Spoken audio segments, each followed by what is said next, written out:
Hey there YouTube, it's Retro Nerd Gamer, and today I'm going to be doing a video that's slightly different. This is a review for the sci-fi series A Certain Scientific Railgun. I'm going to be doing the manga of it. It's volumes 1, 2, and 3 because I'll only be reviewing the Level Upper arc, which is the first arc of this series. This is actually a spin-off series of anime, light novel, and manga called A Certain Magical Index. um, it all started off with the Sisters arc, which I'll get into with volumes 4 through 6 of the manga. But this is more of a prequel to Index than anything, the Level Upper arc. And pretty much it goes into the lives of students in a city called Academy City. They're all there because they have some sort of powers, like kind of like superpowers called I think psychic powers, or like they're called espers and something like that. So pretty much this starts off with Kuroko Shirai and Misaka Mikoto, which are on the cover of Volume 1. I'll also only be looking at Volume 1 because I don't want to give too many spoilers into the arc, the Level Upper arc.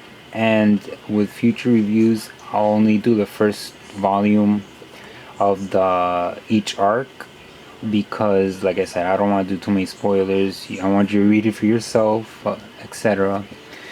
So yeah, this is a really cool series. I saw the anime like years ago and I thought, hey, this was pretty interesting. And recently I bought the mangas because I was like, the Railgun T, which is the third season of this, was like legit. It's been really good so far, and I believe the they're gonna be getting into the second arc that season 3 is supposed to be about, with the episode that they aired like last week or so, which was the Daihaisei Festival arc, which had been really interesting, um, and had been really well adapted from the manga into anime. Uh, that has some relevance because this arc, which there's volume 1, you can see volume 2 over there, and then 3, and I also have the second season of the anime displayed, but I don't own the first season, at least yet. So I figured, at least to give, a little background full of Railgun, I would do that. So yeah, the first season, which is pretty much this, what you see here with the mangas, volume 1, 2, and 3, is composes season 1 of A Certain Scientific Railgun. Now, the reason why I think the manga is a bit better than the anime is because it doesn't have too much useless filler, especially since the second half of the anime, the first season of the anime, is a filler arc that pretty much goes off of this. And I mean, that's cool and all, but I feel it overstays its welcome because this is rather short for the amount of content the first season has, and they could have at least expanded upon certain things in this rather than filler. There's also the thing of fan service. I am not a big fan of fan service. I mean, it's okay once in a while, but then when you start getting too naughty, I think that's bad. Here, Kuroko Shirai likes Misaka Mikoto. I don't know what the deal with that is. I mean, it's pretty obvious, but she sexually assaults her, says weird things a lot of the time in the anime, and here she still does it, but it's toned down. Like, it's more tone appropriate. I feel like it breaks the tension when it needs to. Even though I'm not a big fan of it, still I think the anime went really overboard with it. So the level up arc starts with these 4 girls. You see Misaka Mikoto, Kuroko Shirai right here. These two are espers or people with powers, and Misaka is a level 5. Her power is the railgun, and why it's called Scientific Railgun, but also she can control electricity and magnetism. She's also one of the 7 level 5s in Academy City. She's ranked 3rd. There's Kuroko Shirai, she's 4th level, level 4 teleporter. She can only teleport things she touches, and she also has like delays in like when she can teleport. Like once she teleports, she has like a few second cooldown. Then in the back, we can see Uiharu Kazari, I think her name is.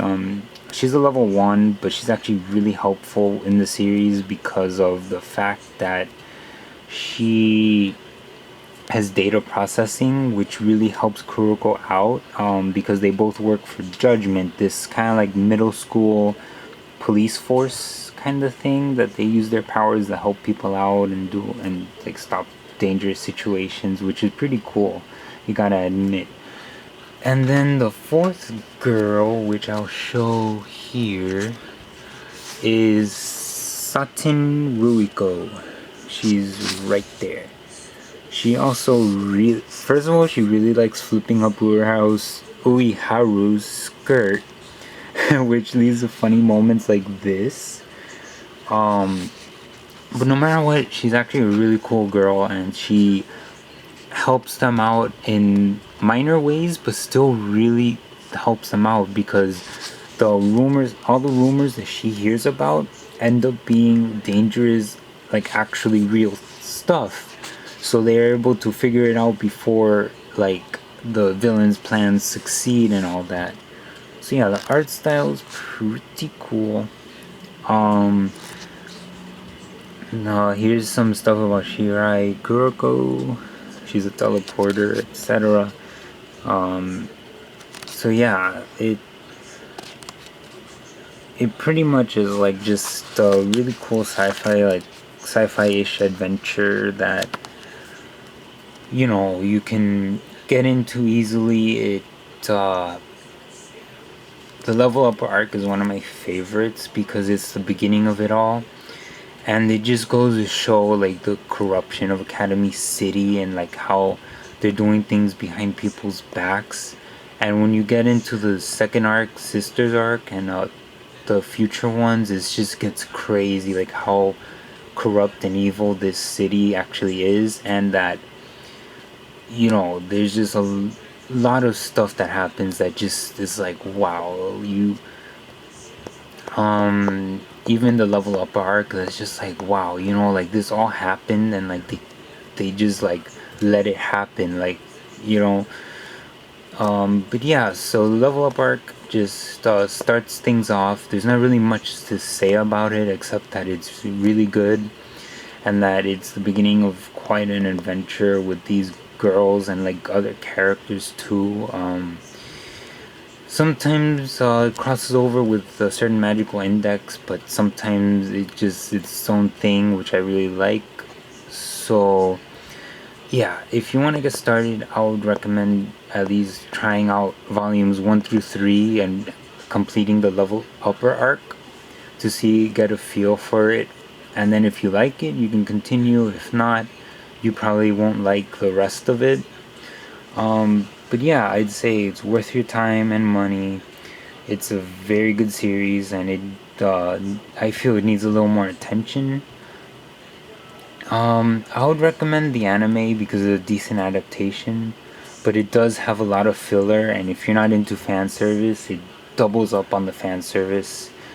But yeah, so that's my review on Certain Scientific Railgun. I don't really have much to say about the level up arc because it's just like the startup arc. It's just what starts the Railgun and the Index series if you're into that one. And yeah, hopefully I can do a little talk about and review of the next arc soon. And yeah, this has been Retro Nerd Gamer. I hope you have a great day, stay safe, all that. If you like the video, like and subscribe, and I'll try to do more videos. See you all.